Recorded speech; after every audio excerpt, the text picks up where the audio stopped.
Hey fam, welcome back to another chapter reading of Stolen Innocence by Elisa Wall with Lisa.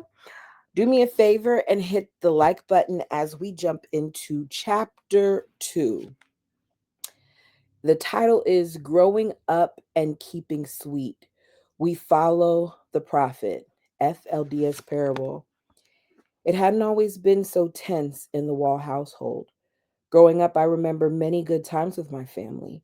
There were camping trips, picnics in the mountains, and countless visits to the FLDS communities in Canada and southern Utah for festivals, celebrations, and group events. There were struggles, but I remember so much happiness and how much I loved my dad. 16 of dad's children were still living at home when I was born on July 7th, 1986, which means we are not that far apart in age because I was born in 84. Hmm. I was the 11th of my mother's 14 children and number 19 of dad's eventual 24. My father was in the delivery room for my birth, and he always said that I came out smiling and continued to smile throughout my childhood.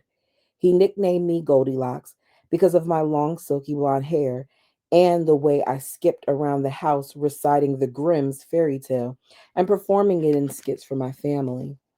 I was still quite young, only a few months old, when a dramatic fire changed the course of life for our family. At the time, we were living in our new 9 bedroom house on Claiborne Avenue. One crisp morning in November, my mother was in the kitchen preparing breakfast for three of her young boys and cleaning up from a hectic morning of getting 11 children off to school. After putting some raw honey on the stove to melt, she went down the hall to the nursery to check on me. I had awakened and had decided I was hungry, so my mother lovingly took a few minutes to address my needs. While she was feeding me, my older sister Rachel called from Alta Academy, and my mother talked to her as she nursed me. The blaze started when she was out of the room. The boys were happily eating oatmeal when a heating element on the old stove exploded and turned the pan of honey into a fireball. The flames quickly spread to the cabinets, which were made of highly flammable material. Upon seeing the flames, my brother Jacob ran into the nursery to alert my mother. My mother was still on the phone with Rachel, and it took her a few minutes to ask Rachel to call back and to calm Jacob enough to comprehend what he was saying. Her heart was pounding as she raced after Jacob to the kitchen, only to be greeted by the grim sight of flames licking at the kitchen walls. She's giving us a very much, how am I saying? She's giving us way more detail to me about this fire, like I can visualize it. Justin, Jacob's twin brother, stood at the sink throwing small cups of water onto the flames to try to put them out. Just then the phone rang, jolting my mother into action. She rushed to answer it, hoping that whoever it was could send help. It was Rachel calling back, and Mom screamed into the phone that the house was on fire, instructing her to get word to my father. Mom immediately herded the twins and my 2-year old brother, Brad, to safety, but the fire spread rapidly. I halfway wish that she used all real names just because I'm confused by some of the names here and I'm trying to remember what names we heard in the other book. Windows of the house exploded from the heat as she came back in to pull me from the nursery. In the end, I escaped uninjured, but my mother needed medical treatment for burns she received during the rescue. After a frantic search for my father, who was volunteering as a teacher at Alta Academy, Rachel found him and shared the catastrophic news. As Dad raced home, he could see the thick black smoke rising from halfway across the valley. His heart dropped, and a sick feeling entered his stomach as he realized the seriousness of the blaze and the danger we were all in. He arrived home to find the street packed with fire trucks, but to his relief, we were all collected safely outside. Once the flames subsided and the trucks had dispersed, the damage was assessed and it was crushing. The top floor of our house had been completely destroyed, and the basement had suffered damage as well. Our neighbors on the block immediately came to our aid. Even the local Mormon bishop arrived with donations of clothing and offered a place where we could stay temporarily. Our family was shocked by the outpouring of kindness from people outside our church. Their actions contradicted what we had long been taught about the evil character of outsiders. Here were so many non FLDS people offering to help in our time of need, despite knowing about the secret and misunderstood life our family led. While the loss of our home was traumatic, it was nothing compared with the loss we suffered later on that day. That night, November 25th, 1986, as we were recovering from seeing our home and possessions go up in flames, we received word that our prophet, Leroy S. Johnson, had passed away at the age of 98. The entire FLDS community was devastated, and suddenly the fire in our home took a back burner. To say that the prophet is the most important figure in the FLDS is an understatement. He is viewed as an extension of God. His words and proclamations are equal to the word of God on earth. A prophet's death was a profoundly tragic occasion, one that forced us to set aside our own situation and focus on the church. In particular, Uncle Roy's death took a huge toll on the FLDS community.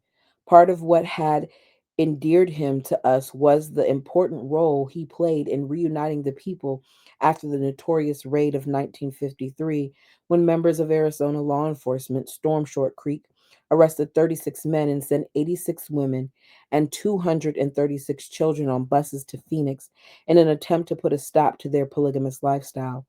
The governor of Arizona at the time, J. Howard Powell, said that the raid was in response to reports of child abuse and men taking young girls as brides. But the governor's goal of abolishing polygamy failed after graphic photographs of children being ripped from their mother's arms surfaced in the media. The media is always jacking up stuff because the media messed up some things when it came to the other trial as well. In the days after the raid, Uncle Roy vowed to reunite every single family in the community, and in the years to come, he followed through on his promise, showing his love and loyalty to his people. For a few years before his death, we'd been told that Uncle Roy suffered from shingles and deteriorating health. According to what people were saying, Rulon Jeffs and several other church elders had been overseeing the meetings and taking care of church business. There were a number of church elders with more seniority than Rulon Jeffs, but a disagreement between members of the priesthood council over the interpretation of key church ordinances ended with Rulon, the religion's oldest living apostle, as our prophet's likely successor. We know he weaseled his way in there. He did. With nowhere to live, we moved in with another church member, Woodruff Steed, and his family. Woodruff owned an enormous home in Draper in Draper, in case I pronounced that wrong, in the southern end of Salt Lake Valley. His house accommodated not only his 7 living wives and dozens of children, but now our large family as well.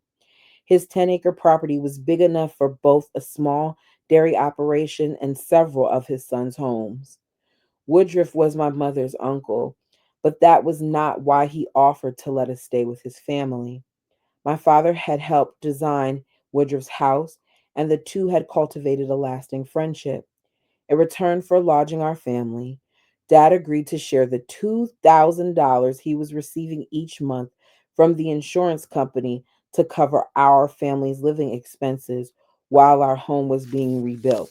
So it wasn't about being kind, it was about getting a profit.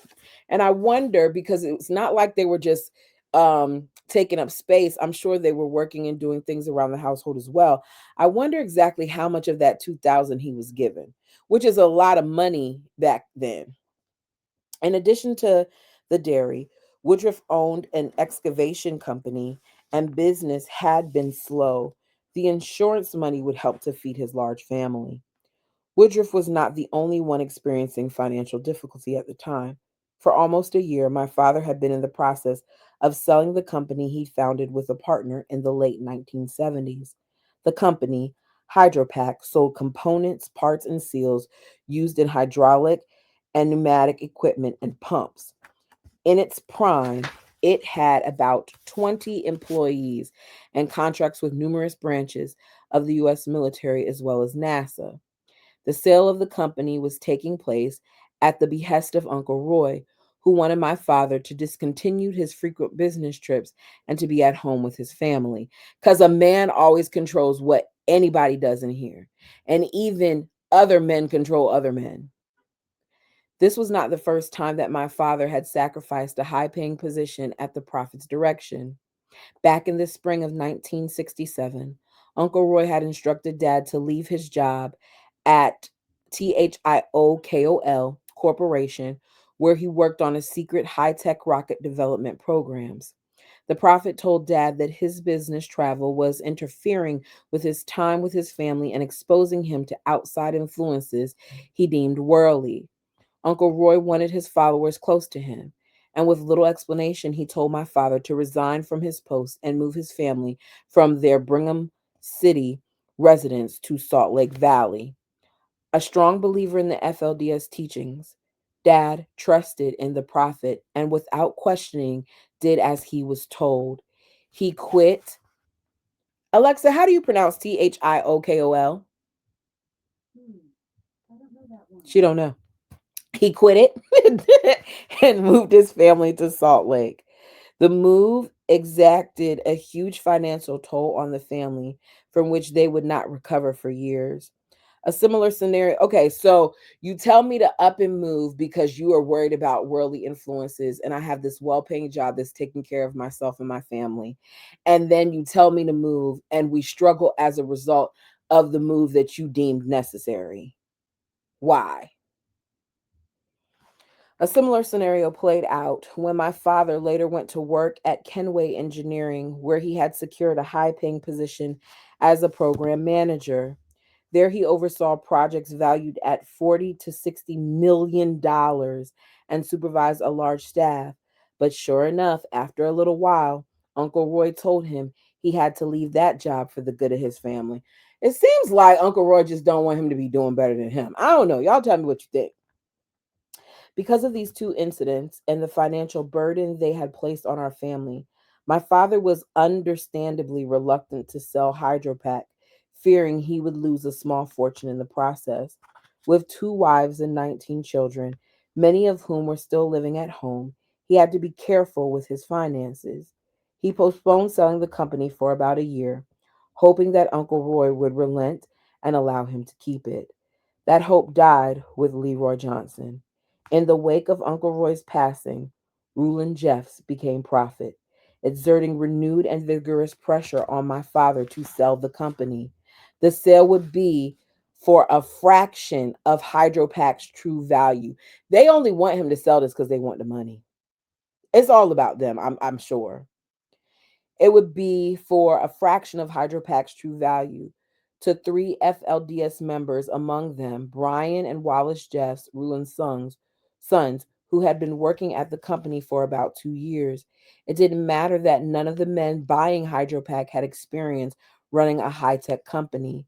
It was what the prophet wanted, so it had to be done. In the end, my father proved no match for the newly consolidated power of Jeffs, finally acquiescing to priesthood demands and putting his family in financial straits in the process.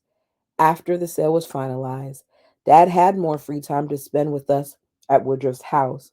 And during this period, our family grew further enmeshed within the Salt Lake Valley FLDS community. Woodruff was an influential person in the church with strong ties to its followers. Since my dad was a convert and didn't have a real family connection to the religion, we'd always been a little bit segregated from the church. So he's good enough for you to take his money, but him being a convert at times does come into play. And we know she's not lying because we've read other books where that's mentioned. But it doesn't matter when it comes to his money. Our time with the Steeds brought us closer not only to their family, but to the FLDS way of life. The 8 months at the Steed compound offered Dad, Mom, and Mother Audrey a reprieve from their typical routine and helped them get along better. These were happy months. And in the years that followed, my older siblings would often share with me their fond memories of that time. It provided a chance for kids in our family to play with the other children, roaming free on the Steed's expansive property and forming close links with the Steed family. We returned to the house on Claiborne Avenue in time to celebrate my first birthday on July 7th, 1987. While most of the money from the sale of Hydropack went to the church, my father had held back some to make improvements to expand and redesign the house, which had been built with a much smaller family in mind. This time, my father designed much of the interior to accommodate our large family, and everyone was pleased with the way it turned out. We all hoped that the new home would give us a fresh start. After 8 months living in 4 bedrooms at the Steeds property, we were finally able to stretch out and make the most of our new surroundings. I shared the nursery on the main floor with my twin brothers and Brad. Our room was just across the hallway from my mother's, which was kitty corner to Dad's suite. Mother Audrey's room was at the far end of the same hall. All three of the adults' rooms had queen size beds. The living room now had carefully crafted floor to ceiling window, and in the mornings the sun would fill the entire first floor, which Dad had finished in a lovely pale blonde wood. Most of the bedrooms for the older kids, which were in the basement, of the older kids were in the basement. And unlike the rest of the house, those rooms always felt dark and grim to me, even though there were some windows at grade level. The basement was also where Dad kept his hunting rifles and bows safely secure behind a panel inside an enormous walkway in the pantry. The floor to ceiling shelves of his pantry were filled with home canned foods enough to last for 6 months. She's giving us more details about some of the things. I'm liking this. Many members of the FLDS had similar storage spaces since we were taught that the end of the world was coming and storing food was one way to prepare. It could take several months once we settle back on Earth after the destructions before we'd again be able to start planting and harvesting our own crops. At first, living in the nursery room with my brothers was fun. I was born smack dab in the middle of the younger boys in my family and found myself stuck playing with them much of the time. There were 2 bunk beds, and we liked to jump back and forth from one to the other. We spent hours doing this or tying sheets across the 2 beds to make a hammock. As my brothers and I jumped around the room, my ankles would sometimes get caught in the hem of my long dress. Like me, my brothers had restrictions on what they could wear. In order to cover their church undergarments, they wore long sleeve shirts and long pants, even in the summertime.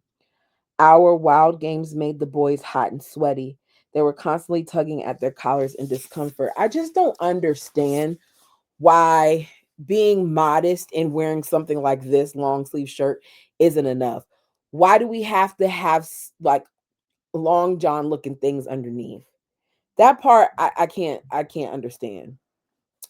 Um and I'm not trying to insult anyone. I'm just saying I don't get it.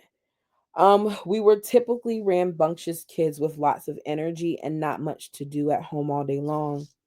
Mom let me read the American Girl doll catalog from time to time, and I dreamed of the day that I might be able to get a Molly doll for myself. Dad provided us with toys to fit his budget, but with so many birthdays in a year, he could not afford a doll so extravagant. Still, our family made a big deal of birthdays. Dad always marked them with a special dinner out or a gift he carefully selected, and Mom prepared beautiful hand decorated cakes. On the months when there was more than one birthday, we'd have one big party with a cake and presents for each child celebrating. Dad didn't allow us to leave the property without an adult, and our school friends lived too far away for frequent visits. With nowhere to go and little to play with, we found sanctuary in the backyard. My brothers and I were always out there, making up games and bickering. Being trapped at home all day forced us to be creative. We'd spend hours playing cowboys and Indians or hide and go seek. On sunny summer days, we would climb high into the branches of trees around our house and leap out with bed sheets tied to our wrists and ankles, aiming our landings for the big trampoline we positioned to hopefully break our fall. Given the dangerous nature of our play, there were occasional mishaps that would send Mom into a panic, but luckily for us, we got by with few broken bones and minor scrapes and bruises. My sisters were much older than I was, and they rarely included me in their activities. Teresa, who was closest to me in age, was still 7 years my senior. I adored her and all my older sisters, and I couldn't wait until I was old enough to move downstairs with the big kids.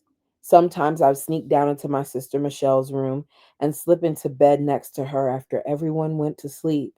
When I got sick, Michelle was always there to take care of me. I climbed into her bed because mom was often full with some of her other children. Like a lot of other FLDS families, we didn't have private health insurance. My dad didn't believe in living off the government, so instead of getting Medicaid or food stamps like many members did, we went without coverage. Okay. My mother was an herbalist who believed you should use God's natural remedies before turning into the medical community. Her skeptical view of conventional medicine was shared by most FLDS members who were quite suspicious of the professional medical community because they were afraid the government was using medicine to spy on people. For this reason, we were also not fully immunized because a suspicion circulated around the community that the government was putting tracking devices in the vaccines or that they were making the vaccines bad to hurt people. I rarely went to a doctor or an emergency room as a child, and when I had an ear infection, I usually did not have access to antibiotics or other pharmaceuticals. I remember nights when I would cry myself to sleep because my ears hurt so badly. I am all for using natural remedies for your children. A lot of natural remedies were used for me growing up. A lot of times if I feel something coming on, first thing I do is turn to the natural stuff rather than the pills. My thing is though, at what expense? To hear that she cried herself to sleep at night, that's a bit much. By the time I turned 5, the financial crunch from the sale of Hydropack was beginning to ease. Dad had found good work as a mining consultant, but the job unfortunately took him away from home to remote mining sites throughout the West. So y'all said he needed to spend more time with his family, and that's why he needed to sell the company just for him to then find a job that takes him even further away from his family. Makes so much sense, doesn't it? My father was somewhat strict and expected a lot from us, but he loved us and we knew it. He would tell us that we could do anything with hard work. Seeing him in the evening was the highlight of our day. We didn't get to leave the house much except to attend church on Sundays. So when we heard Dad's car pull into the driveway, we all raced to greet him in the carport, hoping he would have a stick of gum for us. Dad kept his stash of big red cinnamon gum in his Buick LeSabre, and we went crazy about that gum. If we were lucky, sometimes he'd invite us along to the supermarket, where he did all the grocery shopping from a list that his wives would compile. Since Dad was often away on business during the week, it was important to him that we spend time as a family on weekends. We would sometimes share quiet evenings in front of the TV, watching Little House on the Prairie or a National Geographic special that Dad deemed appropriate. All the kids would crowd around the TV in the living room to enjoy Saturday morning cartoons. In college, Dad had played football, and he passed his love for the game on to us.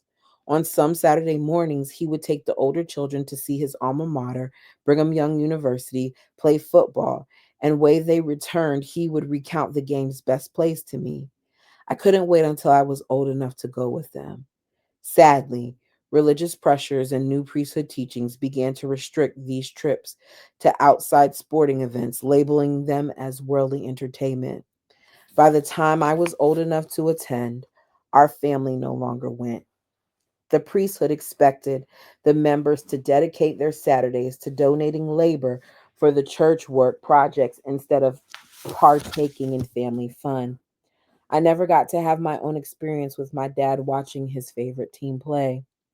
Every summer we enjoyed a week a 1 week vacation in the Uinta mountains. I think I pronounced that wrong. Alexa, how do you pronounce Uinta? She just she just gives up. Okay, she says it's Uinta Mountains. The endless expanses and quiet solitude gave us a reprieve from our hectic and often chaotic existence. Somehow, when we were in the mountains, our problems seemed to dissolve. With room to breathe, we all put our anger aside and remembered what it means to be with family.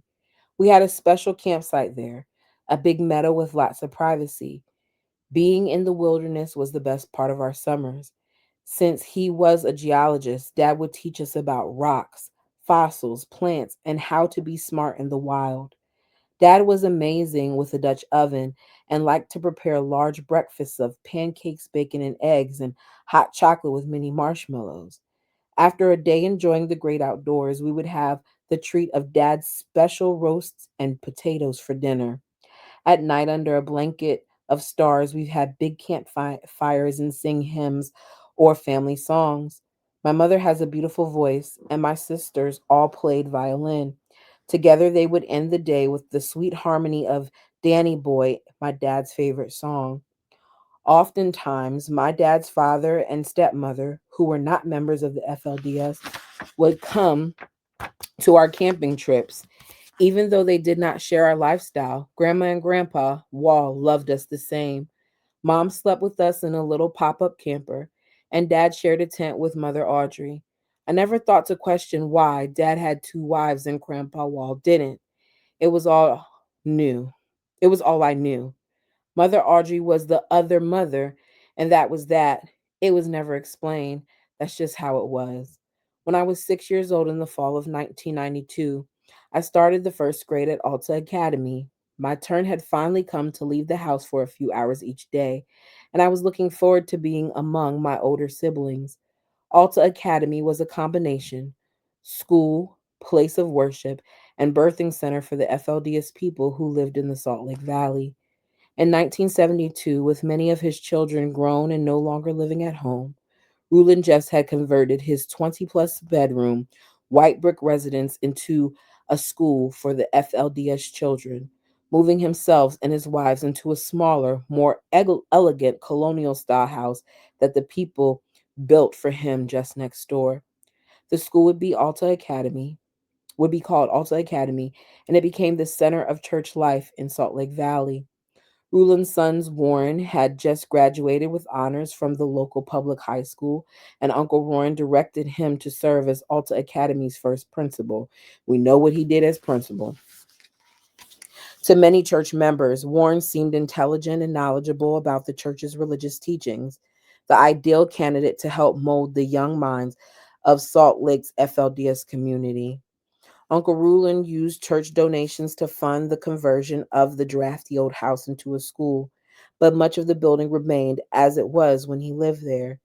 It was littered with secret cubby holes built into the walls and hidden doors that blended in with the decor, hiding places that may have been used for plural wives and children in case of an unexpected raid by the police or other authorities. They could be locked from the inside to protect those in hiding from being discovered.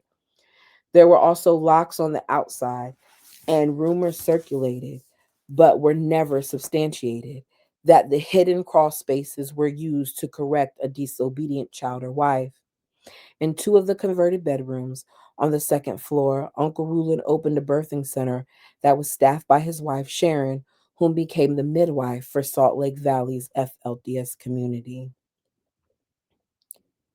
The delivery room was makeshift and had barely changed since it had been a bedroom in the original house. With blue shag carpeting on the floor and the lower half of the walls, it was wholly unlike anything you'd expect to see in a regular hospital. There was no sink or other running water in the room, and the midwife had to use an elongated sink in a nearby bathroom to wash the newborns, and an adjacent bedroom was used as a recovery room for the mothers and their babies. Though the birthing center provided only basic medical equipment and services, it offered members one distinct advantage over hospitals. Husbands could be present with their plural wives when they gave birth. Before the birthing center, men could not accompany their plural wives to give birth because it risked attracting attention from outsiders. Such was the case when my mother gave birth to her first daughter, Rachel. Mother, Audrey, had accompanied mom to the hospital with dad relegated to the waiting room. Why isn't she just calling her name? Anyways, before Alta Academy opened its door. Wait, is there a Rachel or is Rachel Rebecca? Y'all let me know because I'm a little confused. Before Alta Academy opened its doors, children in Salt Lake area had attended the public schools. My older brothers and sisters who grew up then had gone to the elementary school just up the road. Mothers enrolled their children under fictitious names to hide their status as plural wives. On the first day of school, I was incredibly excited, but it didn't take me long to figure out that the drive to school was fraught with the same tension that permeated my home life. Since Mother Audrey worked as a teacher at Alta Academy, it was her responsibility to get into Dad's big blue Chevy Suburban, which to get us into Dad's big blue Chevy Suburban, which we call Big Blue, and shepherd us to class on time. Of course, rounding up nearly a dozen kids was no easy task. My sister Teresa was always ready first. Eager to get a move on, she'd go outside to the car and wait for the rest of us to file out. After about 10 minutes, she was back in the house screaming at everyone to hurry up. Then she was back at the car where she honked the horn wildly to let us know that she meant business. Inside the house, chaos reigned as we shoveled oatmeal into our mouths and scrambled to get dressed. The drive to Alta Academy took about 20 minutes in good weather, but there was often fog and snow. On some days, the ride felt like an eternity to me, sitting squished between my brothers in the third row of Big Blue. There was usually a lot of commotion in the truck, with everybody trying to talk over everybody else. At times, fights would break out, and Mother Audrey would step in to take charge. She didn't like us horsing around when she was trying to concentrate on the road, and she wasn't afraid to tell us. Mother Audrey differed from Mom in the way that she handled discipline. She had a clear idea of how things should be run, and her preoccupation with order pervaded every aspect of her life, including her appearance. While Audrey's eyeglasses would shift within the bounds of popular fashion, everything else excuse me, everything else about her style remained constant. The long skirts and blouses she wore during my childhood had become a kind of uniform, and she never changed her hairstyle. One wave on each side of her head, with the rest swept up in the back. During the rides to school, Mother Audrey tried to impart her beliefs about how we should conduct ourselves, both at home and in school. Often her lectures upset my sisters. Sometimes they'd argue back. Other times they'd fester in silence, telling Mom about the confrontation when they got home. Part of what made the car ride so tumultuous was that this was one of the only times during the day that we were alone with Mother Audrey. Because our mother was concerned over the way that Mother Audrey reprimanded us, she tried to keep us separated from her. If we wandered into Audrey's room, we would be shooed out. By that time, to ease the pressure, Audrey rarely interacted with our side of the family, spending much of her time in her bedroom with her own children. There was just division in so many ways. Now, in the other book, we heard some of that was because of some of the abuse that was going on. And here we're hearing another aspect of it. It just seems like there was always division. After school, Mom and Dad would hear about the day's drive, and inevitably the friction would grow, frequently culminating in an angry blowup in which Mom defended her children against being deemed as the only source of trouble. Every school day began with a class called devotional, taught by Warren Jeffs. The meeting room on the ground floor, which was used as a religious hall for Sunday and priesthood meetings, was enormous, half a football field long, but it still could not accommodate all of the Alta Academy students for devotional. So the 4th through the 12th graders met in there, while students in the lower grades listened over the PA system from their classroom. Every student, no matter his or her age, was expected to take notes, which were always reviewed and graded. The content of the devotional was mostly religious teachings with readings and homework assignments from the Book of Mormon. Most of the students had to enter through the door at the very back of the room, and the age and grade level determined the section you sat in. This explained Teresa's morning panic. At 13, she'd have to walk all the way to the front with the older kids, directly in Warren Jeff's line of view. I'm actually surprised with the perv that he is that he didn't have the little ones closer to him, since those are the ones that he really wanted. Jerk. If she walked in late, she would meet one of his signature stern glares. No one wanted to receive one of those. We were all expected to treat Uncle Warren with the highest respect. He was not only our school principal, but also the son of the prophet. Uncle Warren would start every morning by saying, "I am only here to do the prophet's will," a statement that always made it seem as though the lesson that followed had been dictated by his father and thus the word of God. As students, we all strove to gain Warren's approval. Having his good opinion and acknowledgement meant much more than the small prizes he would sometimes hand out for good deeds and high marks. Life at school could be miserable if you were not in Uncle Warren's good graces. One night in the spring of first grade, our family was eating a thick, mushy spaghetti dinner. Mother Audrey was frugal with the sauce when my father revealed some exciting news. Our family was blessed to have a daughter to marry the prophet.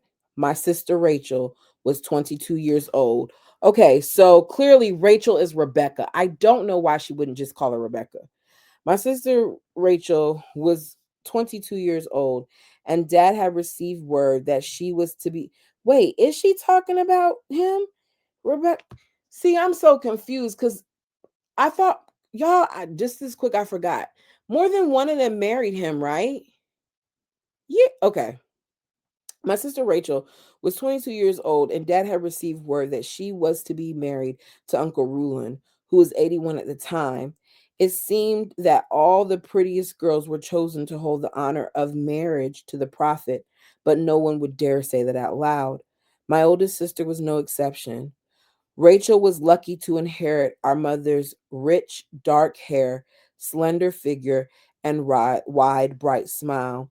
In addition to Rachel's marriage being a tremendous honor for our family, it was also incredibly exciting to me that we would be invited to attend the wedding ceremony at Rulon Jeff's sprawling 13 plus bedroom residence in Salt Lake. I think it is Rebecca.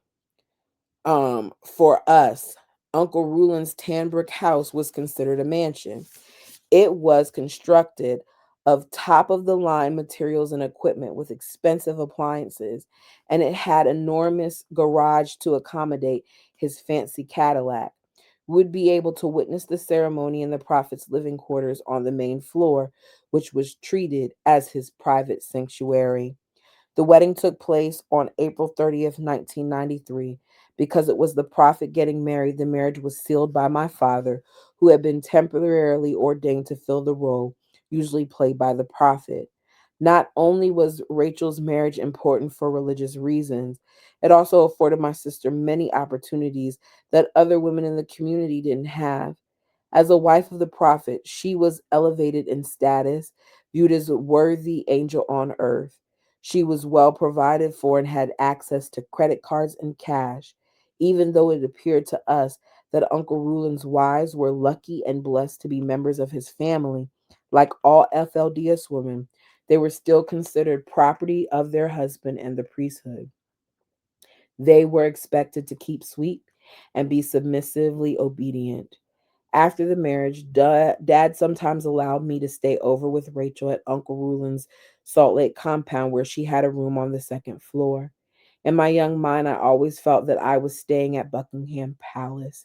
It was a great honor to any member to be graced with the opportunity to be on the prophet's property. During my sleepovers, I sometimes got to watch kid friendly video on the small TV that Rachel kept hidden in her closet. While we had been able to watch TV when I was much younger, life had grown more construct, constricted under Rulon Jeff's direction. In an attempt to cleanse the people of all outside influences, he banned television, films, and video games. Through Uncle Warren, we'd been told that the prophet had ordered that all the books in the school library were not priesthood approved be burned. claiming that those who read the unworthy books would take on the evil spirit of their authors. The library was then restocked with books that conformed to the priesthood teachings. Warren also had a house on his father's compound where I was sometimes invited to play with his daughter Shirley, a classmate at Alta Academy. While his house was nowhere near as big as his dad's, it had plenty of space for his 5 wives and their many children to spread out. Though he was harsh and intimidating at school, I liked Uncle Warren and he seemed like a caring father to my friend. But my feelings about him began to change when I entered the second grade.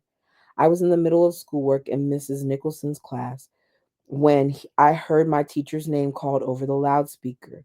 I watched her pick up the telephone and look in my direction. I was to report to the principal's office at once.